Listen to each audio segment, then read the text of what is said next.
Ayo! Welcome to episode 23 of Create This Book Too by Mariah Elizabeth and Ashleigh Monet, along with me. It's another episode. We have 4 prompts to tackle this time around. It was supposed to be 5. I sketched for 5, and then I fell very, very sick.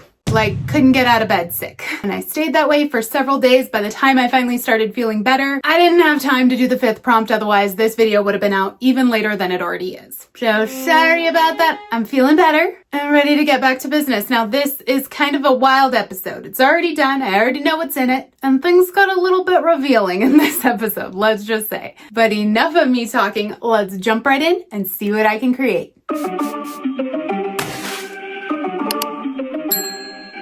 Alrighty, first prompt of the week. Create positivity. Fill this page with positivity. And this doesn't happen often, but this is one of those prompts where if you look forward to the next prompt, it's exactly the opposite. Create negativity. So for that reason, I kind of want these 2 pages to be related, kind of like showing 2 sides of the same thing, where on one hand it could be positive and on the other hand it can be negative. So I need an idea to use for both. And we're gonna go with body image, which I know is such a touchy subject, but I think it really works for this prompt because the reality is all of us struggle with body image from time to time. Personally for me, some days I feel really positive about my body. Other days, not so much. The roller coaster of it is all too familiar for me. I've had insecurities my entire life. I guess the biggest battle that I've had is with my weight. I grew up being kind of plus size, but everything got exponentially worse once I started having kids. The weight kept piling on, and then once you have kids, you get stretch marks and excess skin and saggy boobs, all the things. But my weight was the highest it had ever been as soon as I was done giving birth to Phoebe. Right after I delivered Phoebe, I hit 265 pounds, and I'm only 5'2". And honestly, being closer to 300 pounds than 200 pounds for the first time in my life, that was kind of like my wake-up call that I needed to make a change. And there was not a one-stop solution for my problem. I've had to rock a combination of a gastric sleeve surgery, diet, exercise, and appetite suppressants in order to lose the weight. I did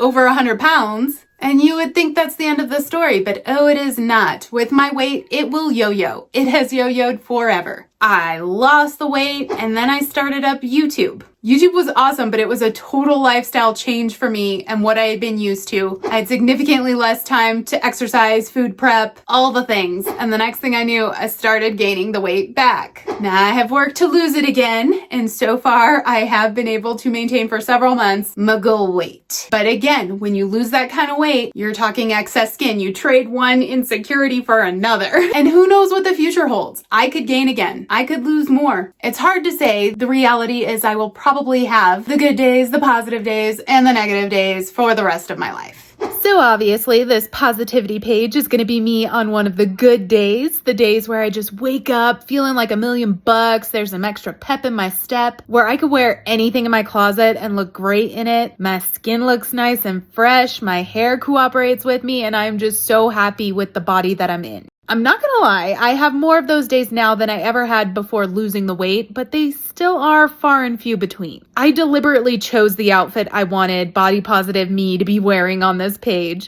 because it's an outfit I have never worn before. I have never paired this shirt and these shorts together, and each piece on their own is specifically one of my least worn items. Like the shirt, it's a crop top, and crop tops flatter no woman with a tummy, so I rarely wear it. And the cutoff shorts, well, those don't do any favors for me and my thunder thighs, so I rarely wear them. So if there was ever a day that I would be caught wearing both of these items together out of the house, you best believe it would absolutely have to be a super duper ultra mega body positive day for me. So that's what I'm drawing here. This version of me is feeling herself. I want my vibe here to convey that joy of feeling completely comfortable in your own skin. Time to give this piece a little bit of color.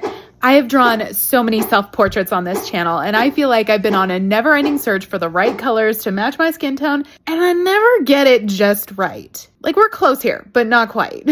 What can I say? I guess my skin tone is very unique. And whenever I draw myself, I've noticed I just do my natural dark brown hair, like no fun colors, even if that's the current look I'm rocking. I think subconsciously I don't even see the colors on myself. I just see black.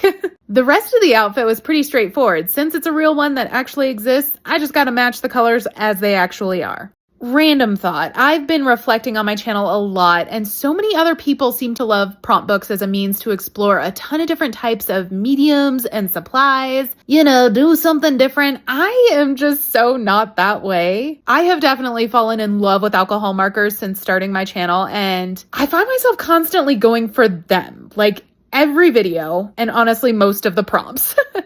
I'll sprinkle in a little watercolor or acrylic here and there, but unless the prompt calls for it, I don't step out of that box. I don't know if that's disappointing to anybody watching, if you wish you could see more of a variety of mediums on this channel, but I'm sorry, it's not gonna happen. I like what I like, and my favorite kind of art right now, honestly, is just using alcohol markers for the base, then of course going in with colored pencils to add the details, more depth, more texture, the shading. Like here, coloring in all of my tattoos with the colored pencils was low-key one of my favorite parts. It's like my skin was just one big giant coloring book. But then the cherry on top, the pièce de résistance, is going in with acrylic markers and adding all of those juicy highlights. So, it's juicy highlight time.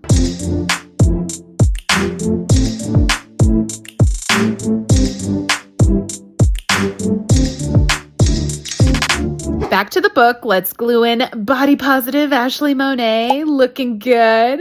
And now for the other page, let me zhuzh up the prompt with the pink to match the background of my drawing. I don't really know why I went with pink. I guess it's just a color I was feeling particularly positive about on this day. It is very cute though. And once the page was perfectly pink, I wanted to go in and write a bunch of the feel-good things that I might find my inner voice saying on a positive body image day like this. When that body be looking right, I'll think, who that skinny girl? I don't know her. Y'all know, I wish I could be completely covered in tattoos. But sometimes I just look at and appreciate the ones I have. Like, dang, those tattoos look pretty badass. And luckily for me, big butts are in right now, and I rock a hefty one. Sometimes I catch myself thinking, people would pay for this butt. That booty don't quit, girl.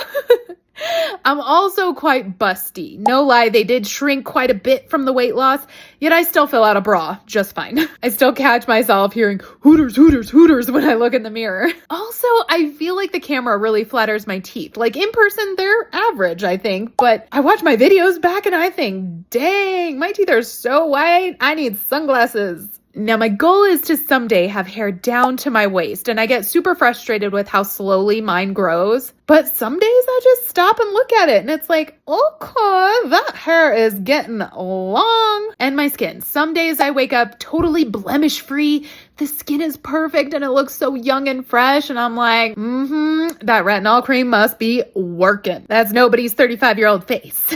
And on my very best days, I look at that face, and I think it is just so pretty as it is. Like, I don't even need to wear makeup today. And my biggest insecurity is probably all of my stretch marks. But on the right day, I look at them and I think, how cool. Like, those stretch marks literally give me MILF status. Go me. So this is the finished page, and I actually really love it. When I spell it all out, like, dang, my body did something super cool, super scary, and super painful, which was make tiny humans. It has been through so much, it has given me so much, and it is deserving of lots of respect and way more positive days like this. Now the next prompt, as we already know, create negativity. Fill this page with negativity. Now, unfortunately, there is a flip side to those body positive, ultra confident days, and those are the insecure days.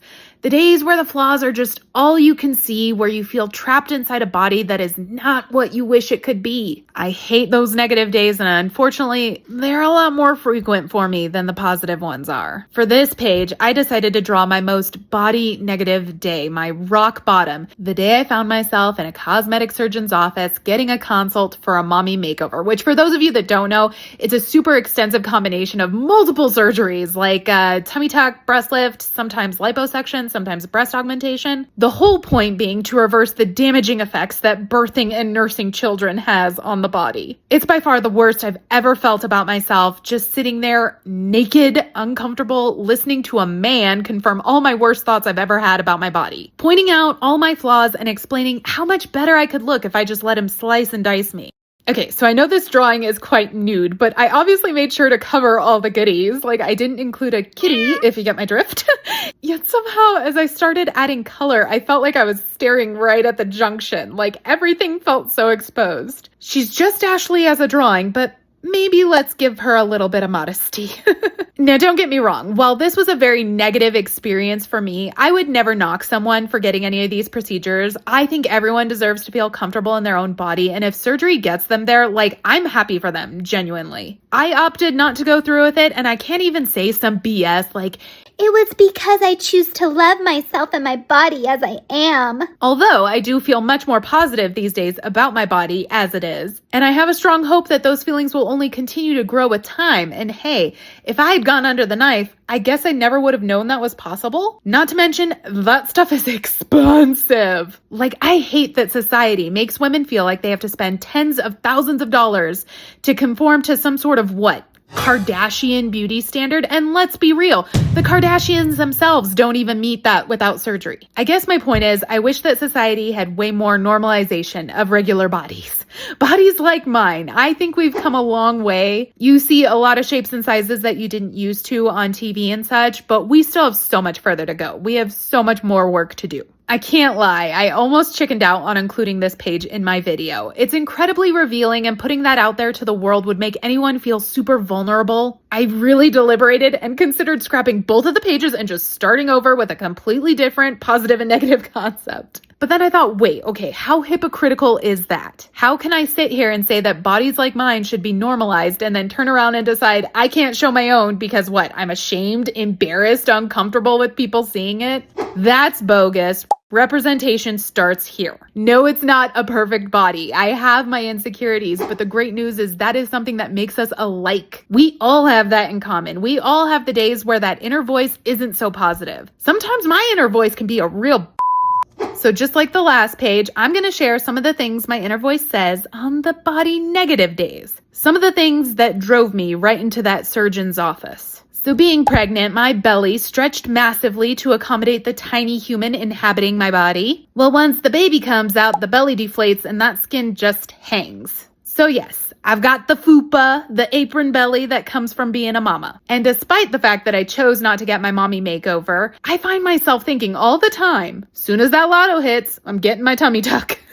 It's worth noting that I actually have 3 really prominent scars on my belly from my laparoscopic hysterectomy that I had. When I really look at them, they're kind of gnarly, but I guess I don't even pay attention to them or recognize that they're there. I didn't even include them in the drawing of all my flaws. So yeah, I just noticed that. Well, good thing they don't bug me. And now while my breastises are sizable, the story changes a little once that bra comes off. When the dogs are off leash, they immediately run downtown. And just like that, my perky melons become low-hanging fruit. Okay, this one's straight out of the movie White Chicks, but when the thighs get to jiggling, all I can think is, hi, I'm Cellulite Sally. Somebody throw Shamu back in the ocean. And the jiggle isn't contained to the thighs. Oh no, when I wave, so do they. Lunch lady arms, attack! I will be 35 this year, and sometimes I really feel like it shows. I see the crow's feet, the forehead wrinkles, and I can't help but think to myself, dang, is it time to consider Botox? Your knees. Ugh. Okay, this is a whole story. So I've mentioned in a previous Create This Book episode that back in my MySpace days, I was big into the surveys. Now, the ones I talked about were where you would find an empty survey in the bulletins, you would type in all of your answers, and then you would repost it for all of your friends to read. Well, there was another type of survey. You could post a blank survey specifically for your friends to answer about you, and then those people would, and it would be like a direct message to you answering all your questions. And I can't remember any of these to make an example except for this particular one. The question that was on my survey was like, if you could change one thing about me, what would it be? And all of my friends, of course, were oh so sweet. They'd say, nothing, you're perfect, nothing. If they did actually list something that I should change, it was always something positive, like, I wish you lived closer to me so we could hang out more. But then this guy, one guy who was not even like a friend of mine, I would consider him an acquaintance at best. He responded, I kid you not, your knees, ugh. We added the ugh in there. And so began a lifelong complex about my knees. I mean, I guess they're not very attractive knees. What does an attractive knee even look like? So yeah, very self-conscious about my knees. Ugh. And as a result, that definitely contributes to me not wanting to wear short shorts, skirts, short dresses. I just feel weird about my knees now over one comment that somebody made. But what a weird thing to say to somebody, right? This one has been a lifelong insecurity. I certainly don't have a little button nose, and mine has been broken numerous times. Deviated septum, all that. I constantly look at myself and wonder, is my nose too big for my face? Like, would it look better if it was smaller? I also have kind of small teeth, and my smile shows a whole lot of gingiva. I think to myself, why is my smile so gummy? Veneers can't fix that. And I've already told y'all how I feel about my hands. Even after losing weight, they're still chubby and kind of wrinkly. And why, oh why do my knuckles look like elephant knees? Yeah, I hate that negative inner voice. Like, I am so fortunate to have my husband, Cody, who tells me I'm beautiful literally every single day. And yet, for some reason that I have still yet to understand, it's so much easier to believe the inner voice. I'm working on it, though. It's a process, and there will always be the positive days and the negative ones, but hopefully more positive than negatives. Hi guys, Editing Ashleigh, just popping in here because I just finished compiling that segment, that prompt, and I feel like it ended up being really negative. Like, I know the prompt was create negativity, so yes, I did my job, but I wanted to make it clear that I took a lot of digs at myself and it was all in good fun for the sake of the prompt. If there are people out there that have bodies like mine, that have fupas, that have saggy boobs, that have stretch marks, that have a busted nose, that have chubby hands, like, I don't want you guys to think that that is something wrong. The point of the prompt wasn't to drag myself through the mud and talk about how much I hate myself. It was honestly just more a commentary on society. I wish society didn't make everybody feel like they had so much to improve when everybody is different. Everybody's body is different. And I am 100% confident that you could find a person that would perfectly fit into society's expectation of what is the ideal body, and they will still be able to come up with a list just as long or longer than I did of things that they don't like about themselves. So that's all I wanted to say. I don't want anybody to get down on themselves after this prompt. In fact, in this case, I wish the prompts had been flipped. We could have done the negative one first and then finished with the positive one where I talk about all the things that I do really like about myself, because at the end of the day, that's what matters. And yeah, I just wanted to say that. Everybody's beautiful. Let's move on from this subject. Okay, next prompt is create modern art. Challenge the meaning of art. So the first question to answer is, what does art mean to me? What would I consider art? Now, disclaimer, I believe art can be anything. Anybody who makes something with the intention of it being art, it's art. Now, I think the validity of the art is where things get more subjective. What some might consider brilliant art, I might consider garbage, and vice versa. When it comes to what makes art, I can only speak for myself. So for this prompt, I'm specifically speaking to what I would personally need to see out of a piece to consider it art that's worth paying for, okay? That's my criteria for this list. So for me, an art piece I would buy should be made using quality supplies. It doesn't necessarily have to be the most expensive supplies, but let's just say like a Crayola would not make the cut, okay? It also should take a somewhat significant amount of time to make. Nothing that could be completed in under, I'd say, like 3 hours. It should be aesthetically pleasing. Again, that's kind of subjective, but obviously I want to like what I'm looking at. It should have a clear message or story to tell. I want to feel something when I see art. It should resonate with me. And lastly, it should be priced to reflect the amount of effort it took to make. I can't stand watching someone create something in a matter of seconds to turn around and try and sell it for top dollar. So whatever we make today, we'll have to decide, is it art or is it not? It is time to get started. I'm going to bust out these paints that I got from the Dollar Tree. I have 3 neon colors and a black. Now, I'm used to working with cheaper paints, but never dollar store paints, so I'm interested to see how this goes. I am going to keep this footage going in real time so you can see exactly how long it takes me to make this piece from start to finish. Right now, I'm just squirting out little dots of paint all over the page. I wanted the dots to be pretty consistent in size, but that was much easier said than done. These ended up a little wonky and kind of all over the place.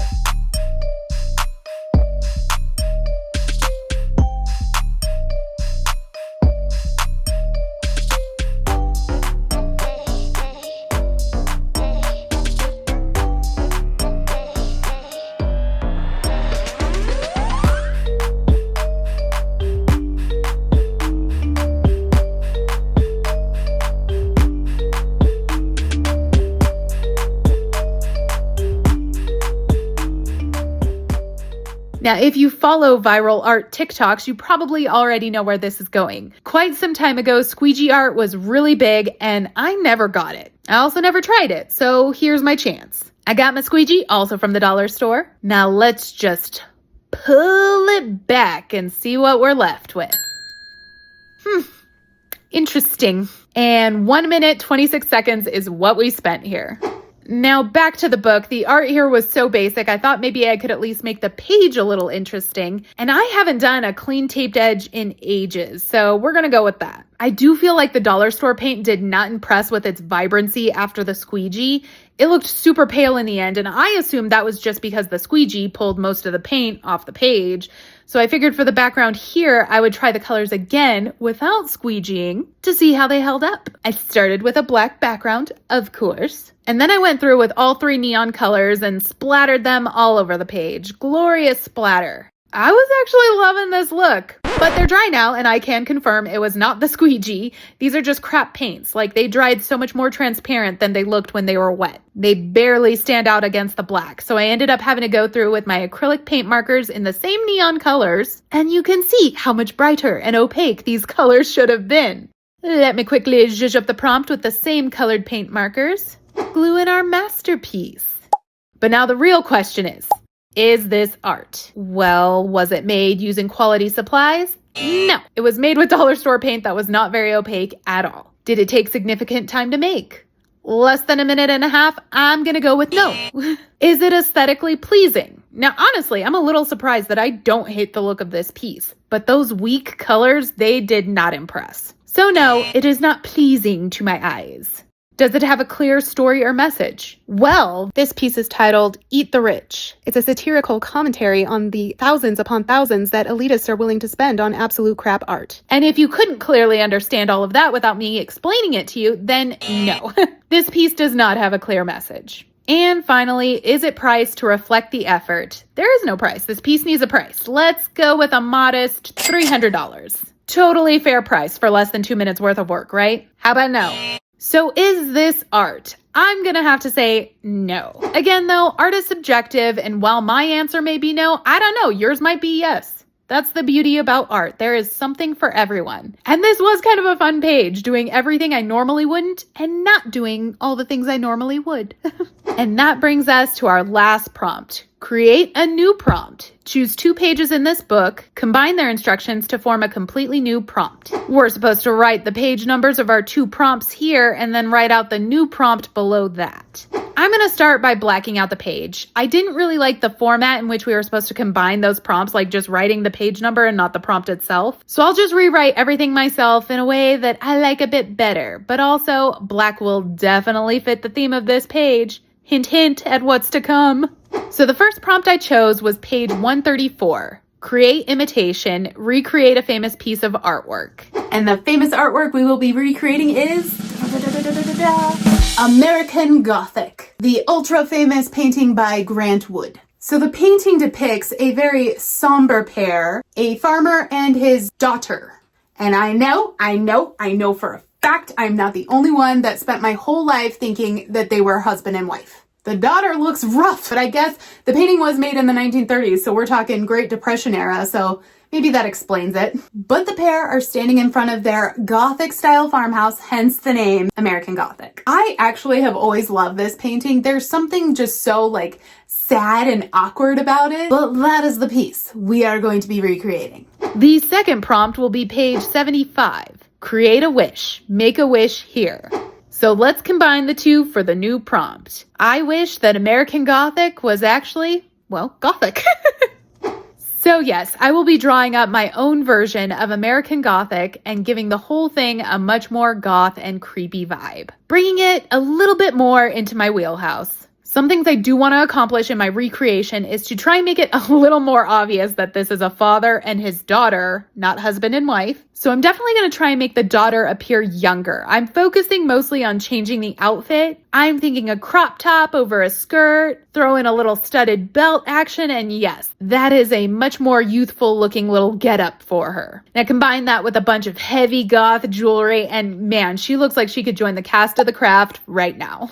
Now for her dad, he's getting quite the overhaul of his own. I gave him some stretched ears and thought it would be fun to add in one of those curly Q mustaches that alternative guys seem to favor. Then for the outfit, I went for a classy, mature goth vibe. He's got an expensive 3-piece suit, complete with an ascot. I went there. He's got the chain connecting his pocket watch. And instead of the iconic pitchfork from the original painting, I decided he would be holding this fancy cane with a dragon's head detail on the handle. Ooh. He sure does look dapper, but I'm worried I may have canceled out the work I did making the daughter look younger because he also looks younger now. Dag nabbit! Anyways, the third change I want to make is to the background. I want that house to look even more gothic, so I'll add more of those architectural details that really fit that style and make all of the surroundings appear a bit more haunted. Like we'll do a night sky with a bright moon and spooky dead trees in the distance. I punched up the line work, and then it was time to color this piece.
Loving this. The age gap is still not as apparent as I was shooting for. He definitely looks younger. I think it's the mustache. And I think his daughter still looks old enough to be his wife. I think that's just her face, but like she's wearing clothes the cool young kids wear.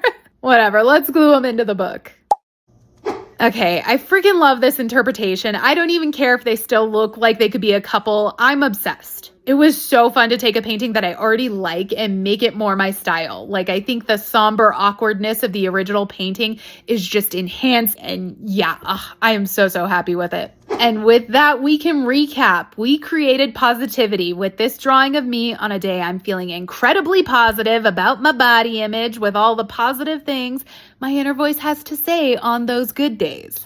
We created negativity by flipping that on its head and drawing me on a day I was feeling incredibly negative about my body image, and added all of the negative things my inner voice has to say on the bad days. We created modern art, challenging every standard I have for what I consider to be good art, and coming up with this overpriced, underthought piece of crap that to me is definitely not art.